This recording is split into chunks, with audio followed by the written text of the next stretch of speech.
Ancient Egypt, Greek mythology, UFOs, biblical and modern day giants, and even mermaids all go back to the fallen angels, and you and I have been lied to about it all. Now for this video, we're going to go back to where this all started, Genesis 6:4, when the fallen angels mated with the women on earth. And we're going to explain this because there is a lot of confusion about how angels reproduced.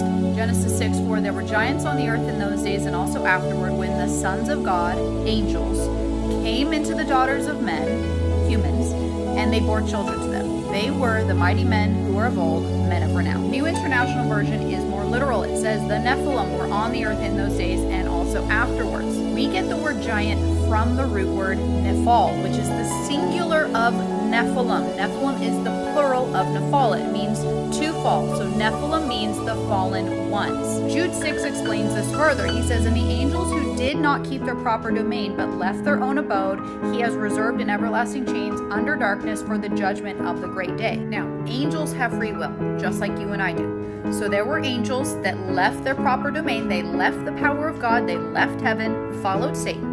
Out of that group of angels that were following Satan, there were angels that were watching the women on earth. They decided they had to have them. So those angels, out of the whole group, those angels left the spiritual realm, came down, took a physical form in our 3D dimension. They left their dimension, came into ours in physical form, and mated with the women on earth. Book of Enoch explains this even further. You being spiritual, holy, and possessing a life which is eternal, obviously talking about the sons of God, the angels, have polluted yourselves with women, have begotten in carnal blood, have lusted in the blood of men, and have done as those who are flesh and blood do. You know, the top is a little cut off. This is talking about the giants. So this is the fallen angels' offspring.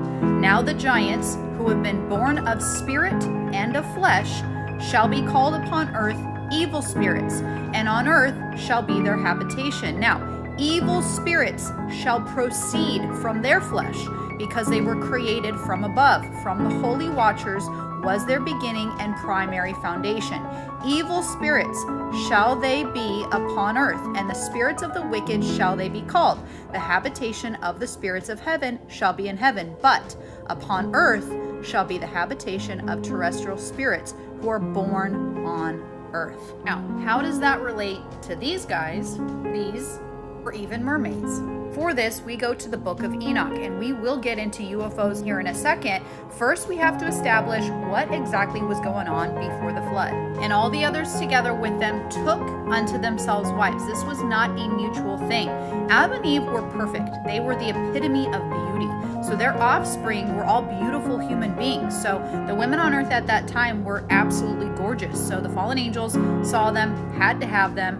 They departed from their spiritual realm, came into the 3D realm, took physical form, and essentially raped the women, and the women gave birth to giants. Number 2, and they became pregnant, and they bare great giants, whose height was 3,000 ells, who consumed all the acquisitions of men. And when men could no longer sustain them, the giants turned against them and devoured mankind. This even plays into the giants we see today. This was in 2002. This is the Kandahar giant. I will do a video on this soon. They are still walking the earth today, and they are cannibalistic. Down here, number 5, and they began to sin against birds, beasts, reptiles, and fish, and to devour one another's flesh and drink the blood. Because angels were not meant to reproduce, when they utilized their free will, followed the epitome of evil, Satan, things happened that were not supposed to happen. It corrupted mankind. It corrupted the lineage of creation. This is why we see things like this or this. I mean, there was evil beyond evil. There was deplorable things walking the earth, and Noah and his sons were the only genetically pure beings left on the earth. The entire earth was filled with this. Now, this is where it gets interesting. Stay with me. So back in Jude, we see the consequence to what happened to the angels, because our God is a just God. So the angels that decided to mate with the women, they were cast into chains, they were cast into hell.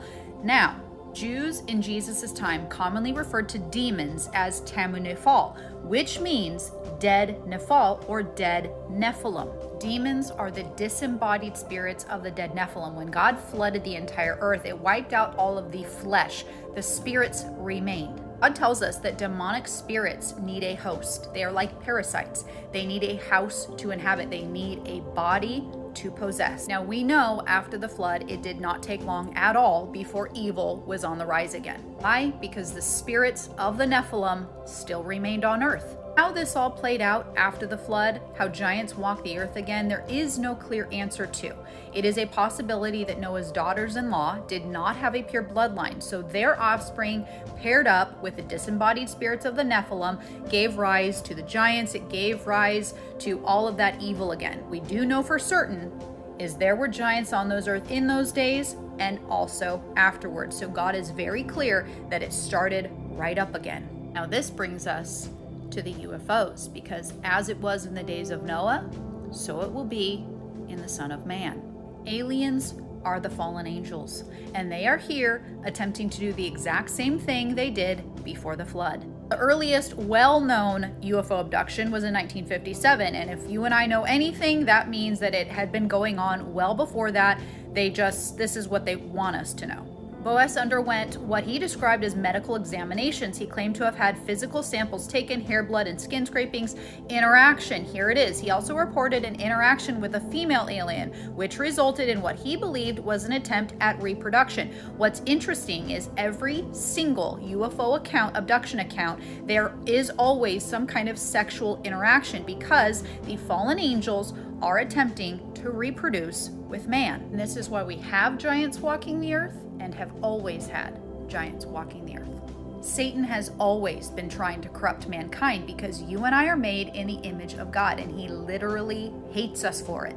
All of this leads to this, the rapture of the church. It is going to be in the near future, any single second now. It could be this evening, it could be next year, it could be 5 years from now. I don't know, but it is soon. And it is going to be in a single second, when millions of believers in Jesus Christ will be removed from this earth and we are taken home to heaven. However, the government will come in, the world will come in and try to explain this event, because they can't come in and tell you that God took us home to heaven and, well, you're left on your own. So what are they going to do? They're going to say that we were abducted by aliens, and those left behind are the chosen ones. A perfect way to unite the world.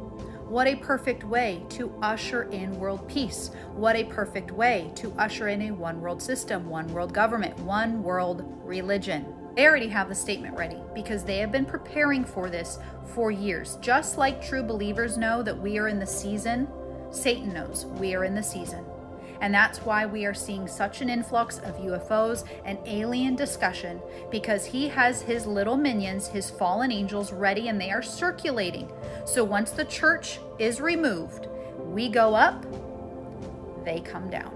Maybe the only way to unite this incredibly divided world of ours. They're out there. We better think of how all the differences among people on Earth would seem small if we felt threatened by a space invader. That's the whole theory of independence. You're right. Everybody gets together and makes nice.